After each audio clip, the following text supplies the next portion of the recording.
언니는 원래 욕심 없는 사람이었습니다. 저랑 다르게 조용하고 차분해서 학창 시절에도 튀지 않았고, 늘 책 읽고 자전거 타고 그런 소소한 일상을 좋아했죠. 그런 언니가 갑자기 나 소개팅 해볼까? 라고 말했을 땐 우리 가족 모두가 눈이 휘둥그레졌어요. 언니가 그런 쪽으로 먼저 관심 보인 적이 없었거든요.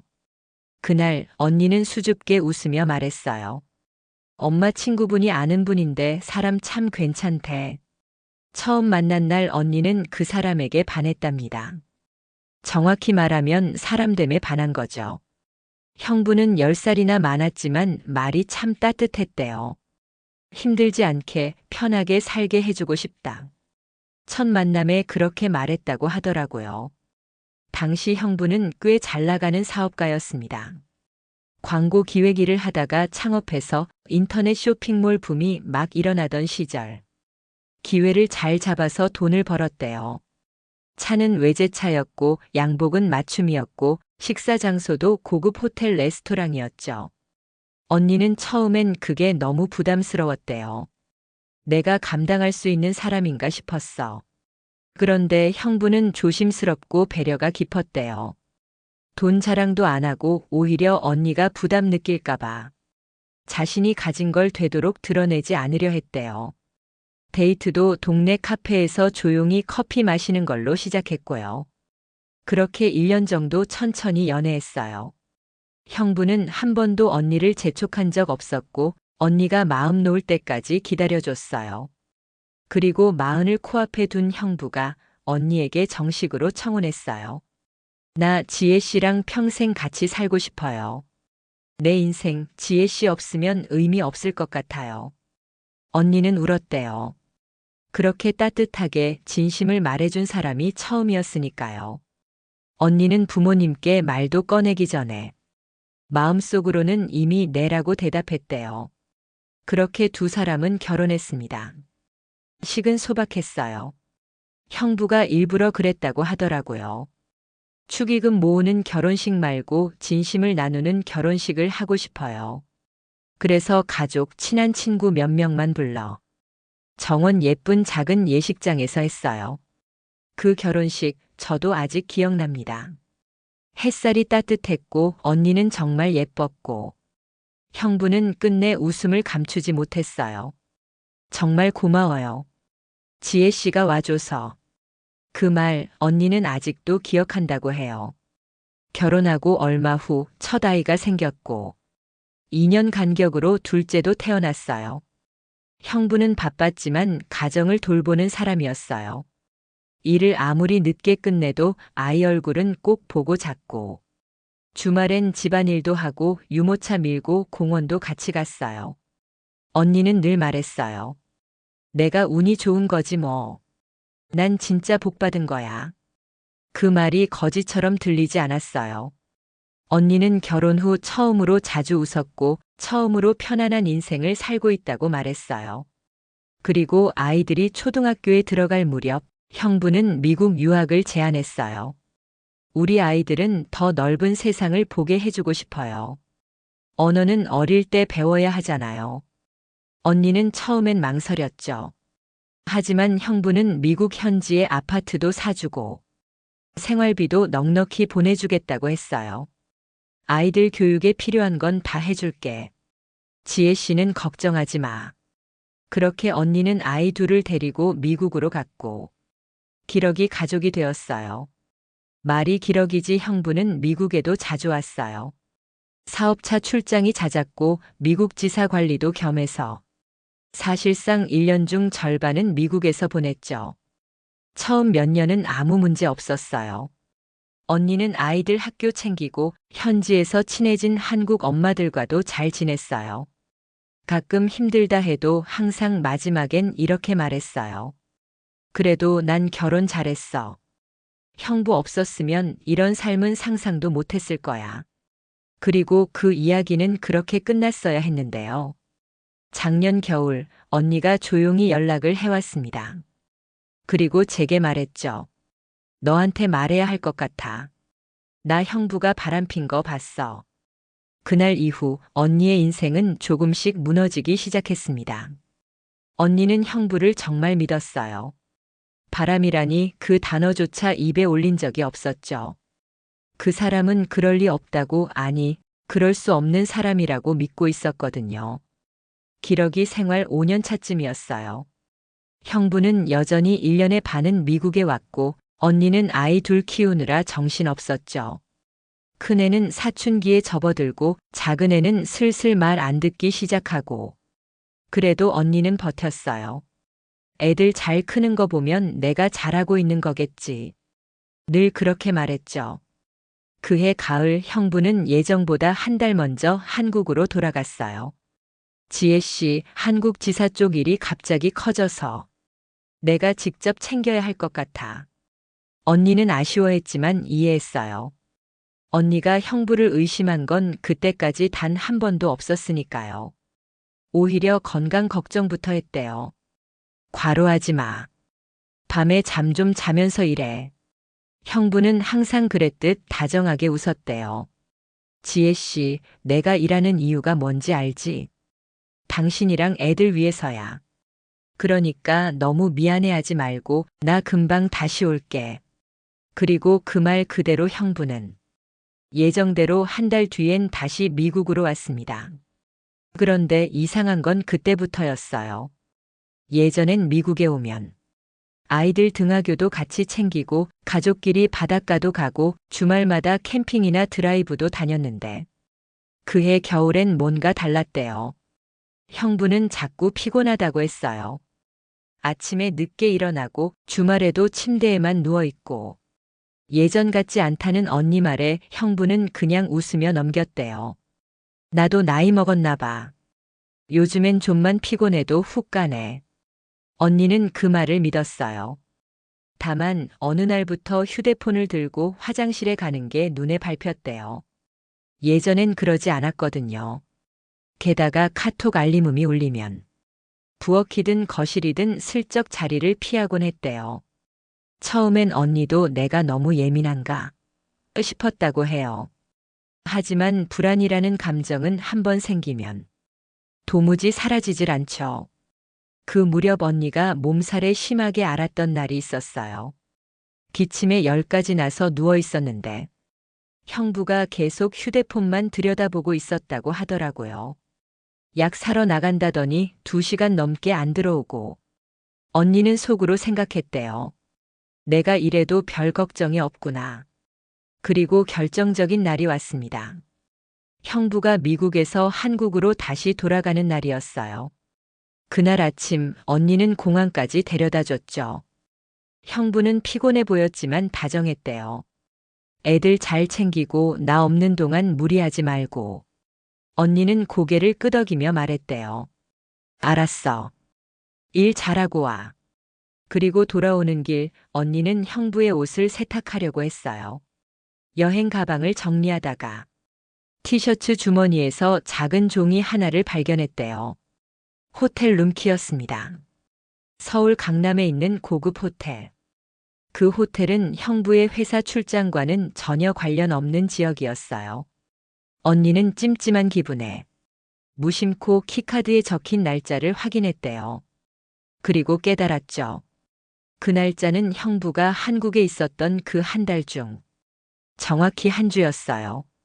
출장도 없었고 형부가 집에 거의 연락을 안 하던 그 주. 언니는 마음이 쿵 내려앉았다고 했어요. 설마가 사람 잡는다고 했죠. 언니는 그날 밤 잠을 이루지 못했어요. 그 다음날 조심스럽게 형부의 노트북을 열었어요. 형부는 언니가 컴퓨터를 잘 못 다루는 줄 알고 비밀번호를 따로 설정하지 않았거든요. 메일함, 사진, 다운로드 폴더. 언니는 손이 떨려서 제대로 클릭도 못했다고 했어요. 그런데 사진 폴더 안에서 22년 가을이라는 폴더 하나를 발견했고 그 안에 있던 몇 장의 사진을 보고 그 자리에 주저앉아 버렸대요. 사진 속엔 형부가 한 카페에서 젊은 여자의 손을 잡고 웃고 있는 모습이 있었어요. 정말 젊었대요. 언니보다 최소 15은 어려 보였다고 했어요. 그 여자의 얼굴은 언뜻만 찍혔지만 그 표정, 그 거리감, 그 손의 방향. 그냥 아는 사이라고는 도저히 볼 수 없는 장면이었대요. 언니는 그날 밤 아무 말도 못했습니다. 아이들 얼굴 보면서 겨우 숨을 삼켰고 이틀 동안 식음을 전폐했어요. 그리고 그 다음 날 저한테 전화를 했습니다. 나 그 사람 바람핀 것 같아. 그 목소리 아직도 잊히질 않아요. 기계처럼 말하던 언니의 음성. 눈물도 없고 분노도 없는 그냥 텅 빈 목소리. 그때 저는 알았어요. 언니가 지금 이 결혼 안에서 무너지기 시작했다는 걸요. 언니는 며칠을 망설였다고 해요. 그 사진을 본 날부터 하루에도 몇 번씩 결심하고 또 포기했대요. 형부가 뭘 잘못했는지 눈으로 확인했지만 그걸 입으로 꺼낸다는 건 전혀 다른 차원이었거든요. 내가 그냥 넘어가야 하나? 혹시 진짜 그냥 업무상 만난 사람일까? 아니, 근데 왜 손을 잡고 웃고 있어? 이런 생각이 머릿속을 맴돌다 보면 결국엔 애들이라는 단어에 막혀버렸대요. 아이들, 미국 생활, 유학비, 학원비, 생활비. 그 모든 현실 앞에선 진실을 마주한다는 게 두려운 일이었죠. 하지만 시간이 지나면서 언니는 점점 변해갔어요. 형부를 볼 때마다 눈을 피하게 됐고 같이 밥을 먹는 것조차 불편했대요. 심장이 콩닥거리는 게 아니라 속이 뒤틀리는 느낌이었답니다. 그래서 결국 형부가 다시 미국으로 들어오는 날을 기다렸어요. 이번엔 공항 마중도 가지 않았고 아이들에겐 엄마가 몸이 안 좋다고 말하며 방에 틀어박혀 있었대요. 형부는 집에 들어오자마자 언니가 평소와 다른 걸 눈치챘나 봐요. 지혜 씨, 무슨 일 있어? 목소리가 안 좋네. 언니는 그제야 조용히 말했대요. 우리 할 얘기 좀 하자. 형부는 당황했지만 언니가 너무 차분해서 오히려 장난인 줄 알았다는 듯 웃더래요. 무슨 얘기? 갑자기 분위기가 왜 이래? 그때 언니가 소파 옆에 놓인 서류 봉투 하나를 건넸대요. 그 안엔 프린트한 사진 몇 장이 들어 있었어요. 언니가 직접 출력해서 넣어둔 그 호텔 룸키 사진과 카페 사진. 형부는 처음엔 말을 못했대요. 사진을 한 장씩 넘기면서 눈동자가 점점 흔들리기 시작했고 마지막 장까지 본 뒤엔 긴 침묵이 흘렀대요. 이거 어디서 났어? 언니는 대답하지 않았어요. 그저 고개를 떨군 채 입을 열었대요. 언제부터였어? 그 여자랑 언제부터였냐고. 형부는 입을 꾹 다물더니 잠시 후 숨을 내쉬고 그제야 말했대요. 그렇게 오래된 일은 아니야. 작년 가을쯤부터 그냥 잠깐 흔들린 거야. 잠깐 흔들린 거? 언니는 그 말에 순간 이성을 잃을 뻔했대요. 하지만 꾹 참았어요. 그 말투, 그 태도 너무 낯설고 너무 형부답지 않아서 오히려 겁이 났대요. 그 여자 나랑 15은 차이 나더라. 25쯤 돼 보이던데. 정리했어. 지혜, 나 그 여자랑 진심 아니었어. 진심 아니면 손을 잡고 웃어? 진심 아니면 호텔을 가? 형부는 아무 말도 못했대요. 그저 이마를 짚으며 내가 바보 같은 짓 한 건 알아라는 말만 되풀이했대요. 그 순간 언니는 결혼 초 처자일을 낳고 밤새워 열이 오르던 날 형부가 해열제를 들고 달려오던 그 얼굴이 떠올랐대요. 언젠가는 정말 사랑했던 사람이었고 그 사랑을 믿고 세상과 단절되는 걸 감수했던 자신의 삶이 너무 허무하게 느껴졌다고 했어요. 지금이라도 이혼하자. 입 밖으로 그 말이 나올 뻔했지만 아이들 얼굴이 떠올랐어요. 아직 다 모르는 그 애들. 아빠를 좋아하진 않지만 그래도 아빠가 없으면 불안해할 아이들.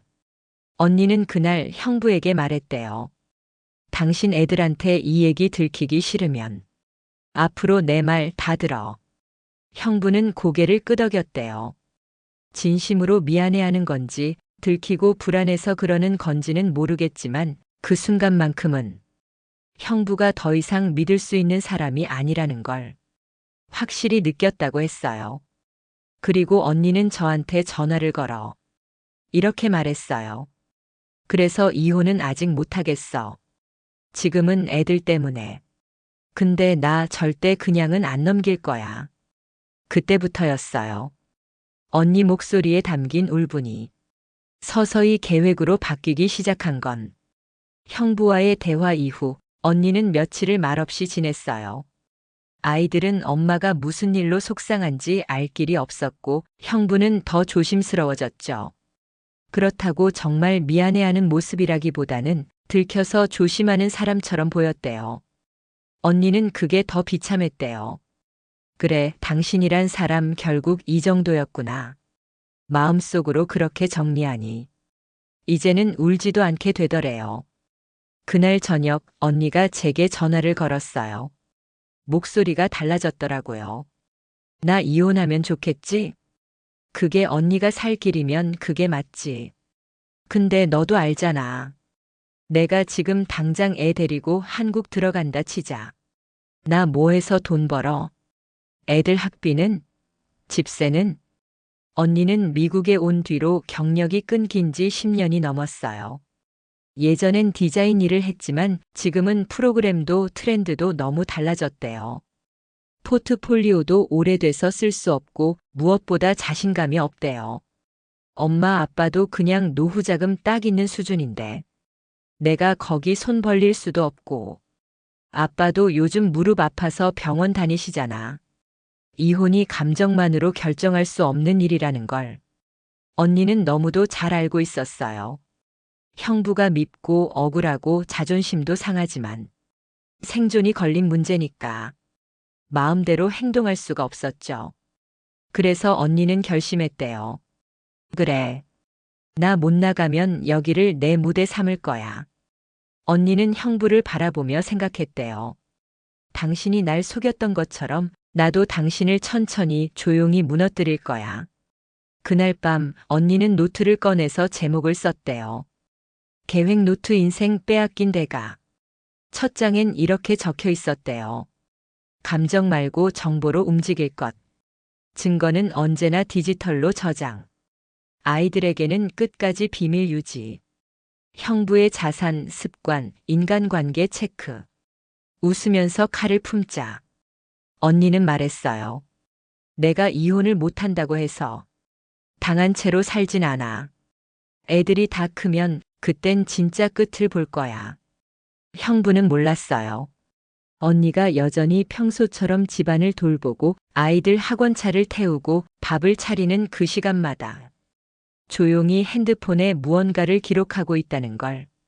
언니는 바람 상대였던 여자의 이름을 파악했대요. 형부가 무심코 넘긴 문자 하나에서 그 여자가 다니는 회사까지 알아냈고 인스타그램을 통해 얼굴까지 확인했어요.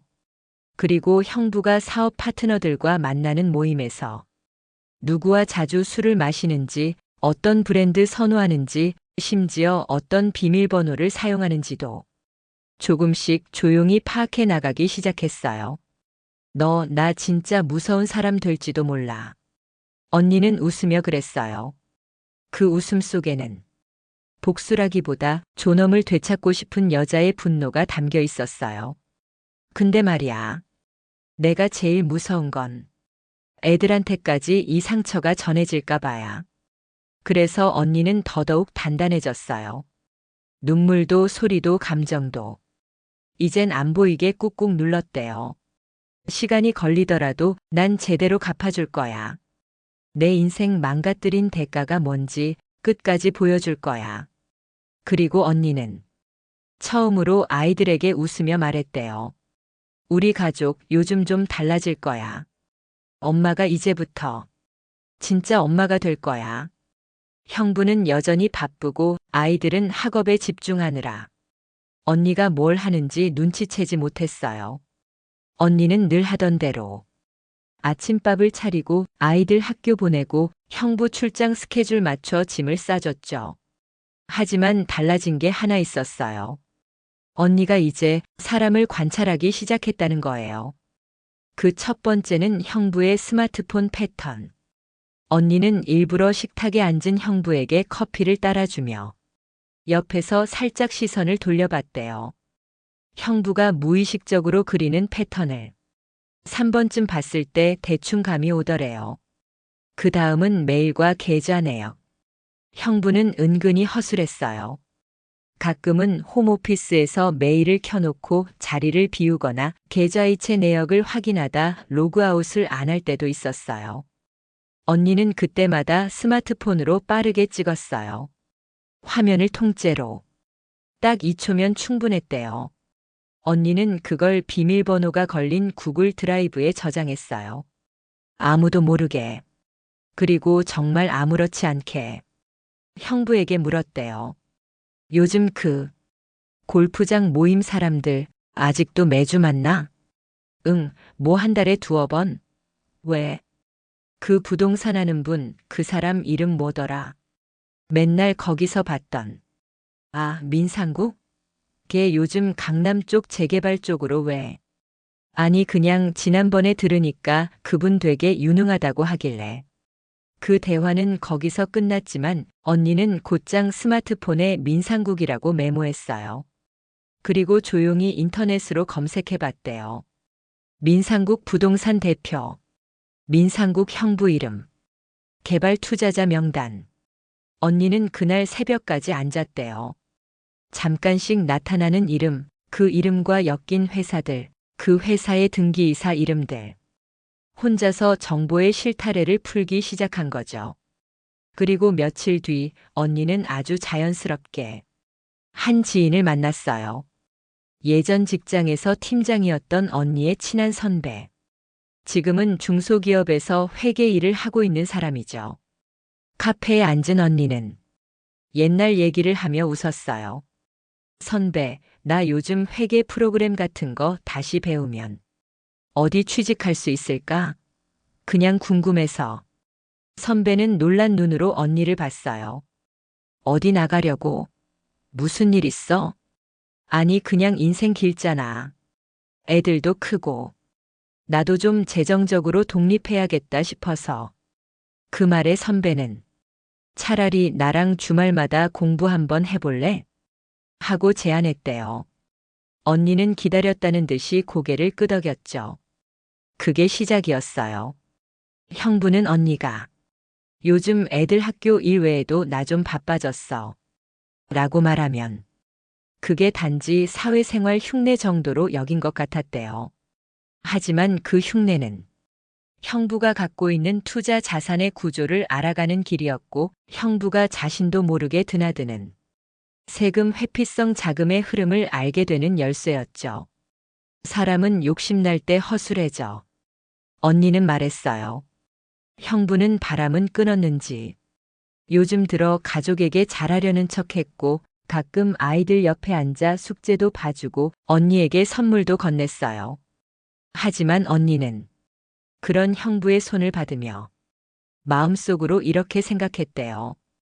당신이 내게 준 선물은 결국 당신을 망하게 할 증거였다는 거. 곧 알게 될 거야. 그리고 언니는 주말마다 조용히 메모를 정리했어요. 그 속엔 이런 항목들이 있었대요. 형부가 자주 통화하는 인물 5인. 비공식 계좌로 입금된 수상한 이체 내역. 아파트 3채 중 1채의 명의가 이상함. 형부 지인 중 1명이 탈세로 문제된 뉴스 스크랩. 그 모든 자료를 언니는 절대 티 안 나게 그러면서도 절대 빠짐없이 정리해가고 있었어요. 이제 언니는 알았어요. 형부는 자신이 모든 걸 통제한다고 착각하지만 그 착각 속에서 가장 눈치 없는 건 바로 본인이라는 걸. 나는 지금도 엄마고 아내지만 이제부터는 내 인생의 주인이기도 해. 언니는 그렇게 천천히 아주 조용히 복수의 칼날을 벼리고 있었어요. 그날도 형부는 출장이라며 서류 가방 하나 달랑 들고 집을 나섰습니다. 언니는 언제나처럼 웃으며 배웅했죠. 당신 돌아올 때 애들 간식 잊지 마. 형부는 대수롭지 않게 웃으며 손을 흔들었어요. 현관문이 닫히자 언니는 스마트폰을 꺼내 구글 드라이브에 오늘 날짜 폴더를 만들었어요. 그 속에 저장된 건 단순한 일정표가 아니라 형부의 출장 일정과 실제 위치의 시간 차이. 형부는 늘 자신을 믿어주길 원했고 언니는 그 믿음을 연기해왔죠. 하지만 이젠 연기조차 전략이 되었어요. 며칠 뒤 언니는 조심스럽게 로스앤젤레스 다운타운의 한 카페에서 한 사람을 만났어요. 김 선생님 오랜만이에요. 언니가 예전에 다니던 회계사무소에서 알게 된 지금은 한 로펌에 소속된 법률사무원. 지인이라는 이름으로 만나지만 언니는 그를 통해 현실을 배워가고 있었어요. 형부 명의의 자산 중에요. 제가 몰랐던 해외 계좌가 있는 것 같아요. 그는 조용히 커피를 젓다가 고개를 끄덕였어요. 부부 공동 재산으로 인정받으려면 증거 확보가 중요합니다. 매일 통장 이체 내역 혹은 세금 신고서. 그건 어떻게?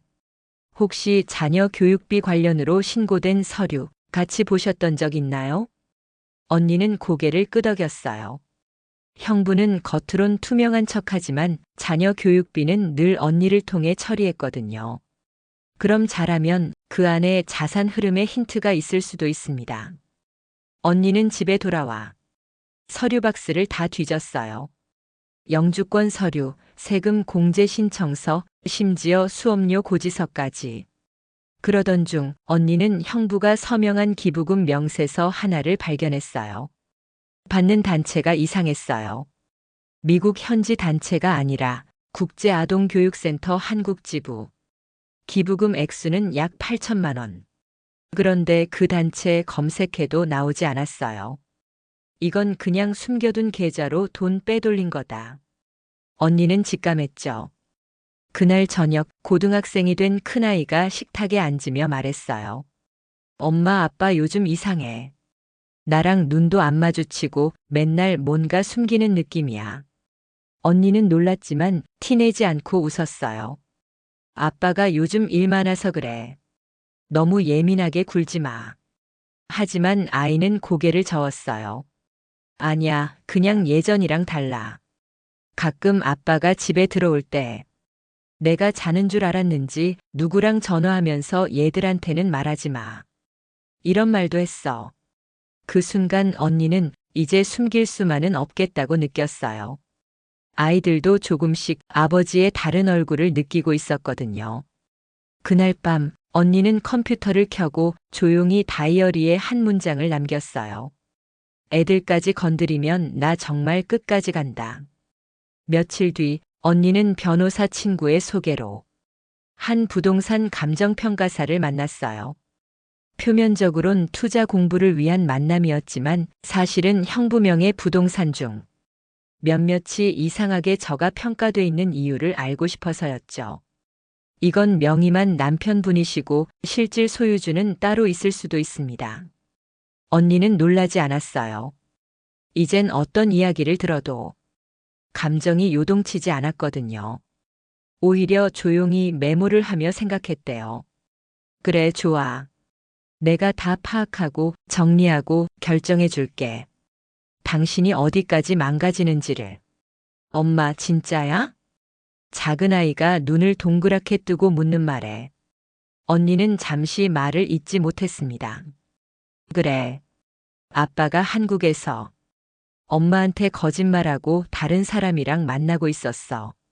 조금은 단단해진 목소리였지만 입술은 자꾸 떨렸습니다. 언니는 단지 아이들이 더 이상 상처받지 않기를 바랐어요. 큰아이는 말이 없었습니다. 그저 오래도록 언니를 바라보다가 고개를 푹 숙였어요. 그 아이가 처음으로 언니의 손을 꼭 잡았습니다. 엄마가 지금까지 우리 때문에 참은 거 다 알아. 근데 이제는 우리가 지켜드릴게요. 언니는 울지 않으려 했지만 눈물은 한 번 터지니 걷잡을 수 없었습니다. 그날 밤 세 사람은 한 이불 속에서 꼭 껴안은 채 한참을 울었습니다. 다음 날부터 작은 변화들이 시작됐습니다. 큰아이는 학교 끝나고 도서관에서 혼자 재정 공부를 하기 시작했어요. 이제 나도 대학 장학금으로 가볼게. 엄마가 더는 우리 뒷바라지 안 해도 되게. 작은 아이는 아르바이트를 하겠다고 했고 언니는 말렸지만 결국 허락했어요. 책을 사려고 알바하는 게 아니라 사람 보는 눈을 키우려는 거야. 아이의 말에 언니는 또 눈물을 삼켰습니다. 그 즈음 형부는 예전과 다름없이 선물 하나, 웃는 얼굴 하나로 모든 걸 덮을 수 있다고 믿고 있었습니다. 하지만 가족은 예전의 가족이 아니었습니다. 아이들은 형부와의 식사 자리에서도 굳이 말 붙이지 않았고 작은 아이는 형부가 준 쇼핑백을 그 자리에서 거절하기까지 했습니다. 필요 없어요. 이런 거 받으라고 딸 된 거 아니니까요. 형부는 뭔가 이상함을 느꼈겠죠. 하지만 여전히 그는 애들이 사춘기인가 보다 정도로 치부했어요. 그렇게 현실을 무시한 채 자기만의 세계에 갇혀버린 사람처럼. 그날 밤 언니는 아이들과 모여 작은 작전을 짰습니다. 이혼은 아직 아니야. 증거도 더 필요하고 무엇보다 아빠가 가진 자산의 흐름을 완전히 파악해야 해. 큰아이는 고개를 끄덕이며 노트북을 켰어요. IP 추적해보면 아빠가 무슨 사이트 자주 들어가는지도 알아낼 수 있어. 작은 아이는 문득 물었어요. 그런데 엄마, 우리가 이거 다 하고 나면 뭐가 달라져? 언니는 잠시 생각하다가 말했어요. 우린 아빠 없이도 괜찮다는 걸 세상에 보여줄 수 있어. 그리고 아빠가 잃은 게 뭐였는지도 깨닫게 해줄 거야. 그날 이후 세 사람은 형부가 집에 있을 땐 늘 밝은 척, 형부가 없을 땐 각자의 임무를 나누어 자료를 정리하고 기록을 남겼습니다. 언니는 SNS 계정도 새로 만들었어요. 이혼 준비가 아닌 자기 자신을 회복하는 기록을 위한 공간. 요가, 독서, 봉사활동까지 자신의 이름을 되찾는 첫걸음이었죠. 이제 엄마가 엄마로만 살지는 않을 거야. 아이들은 웃었습니다. 그 말이 너무 좋다며. 엄마 이름으로 사세요. 우린 이제 엄마의 편이에요. 언니는 그 밤 오래도록 머리를 쓰다듬으며 말했어요. 우리 한 팀이 된 거야. 형부는 여전히 자신이 중심인 세상에서 살고 있었습니다. 집에 들어와도 아이들의 싸늘한 태도나 언니의 조용한 무심함이 그저 일시적인 감정의 소용돌이라 믿었죠. 하지만 모든 준비는 끝나 있었습니다. 언니와 아이들은 지난 몇 달간 형부의 국내 자산, 숨겨놓은 계좌, 그리고 외도 당시의 메시지와 영수증까지 정리해 놓았어요. 큰아이는 말했습니다. 엄마, 아빠가 우리 인생을 가지고 장난쳤다면 우린 그걸 되찾는 거야. 증오가 아니라 정의로. 작은 아이는 더 단호했습니다. 그 사람은 우리 가족이 아니야. 그냥 회피할 책임이 많을 뿐. 드디어 날이 밝았습니다. 언니는 미국에서 변호사와 상담을 마치고 국내 변호사에게 위임장을 보냈습니다. 형부가 가장 아끼던 호텔 지분 15%, 그 일부가 결혼 후 공동재산으로 언니의 몫이라는 게 밝혀졌죠. 형부는 예상치 못한 변호사 통보를 받고 급히 미국으로 날아왔습니다. 그가 현관문을 열었을 때 집은 조용했습니다. 언니는 거실 한가운데 앉아 있었고 아이 둘은 언니의 양옆에 서 있었습니다. 무언의 연대, 그리고 단단한 결심. 형부는 처음엔 큰 소리 쳤습니다. 무슨 짓이야? 이건 가족끼리 할 짓이 아니잖아. 언니는 조용히 봉투 하나를 꺼내 테이블 위에 올려놨습니다. 안에는 그가 바람피운 여성과 주고받은 메시지, 선물 영수증, 여행 일정, 숨겨놓은 사업 자금 내역까지 모두 들어있었습니다. 이건 가족끼리 할 짓이 아니지. 언니의 한마디에 형부는 아무 말도 하지 못했습니다. 당신은 우리를 선택하지 않았어. 그 선택의 책임을 져야 해. 큰아이가 말을 이었습니다. 당신은 아버지가 아니에요. 아버지란 지켜야 할 사람을 지키는 사람이지 버리고 외면하는 사람이 아니니까요. 작은 아이는 손에 들고 있던 편지를 형부에게 내밀었습니다. 여기 당신한테 쓰고 지운 편지가 15개쯤 있어요. 하지만 하나만 쓸게요. 이젠 우릴 놔주세요.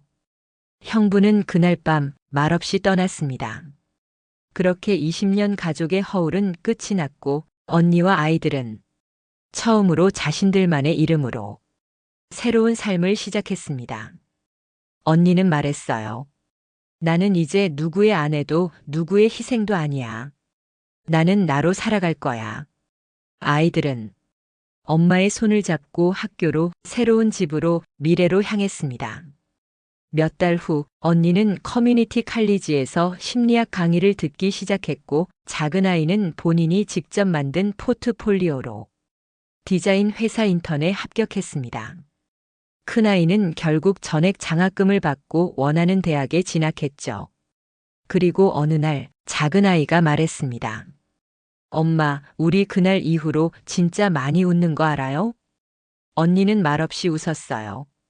눈물도 아픔도. 이젠 그저 지나온 길의 일부일 뿐. 그렇게 세 사람의 인생은 드디어 시작되었습니다. 이제 우리 인생은 우리 거야.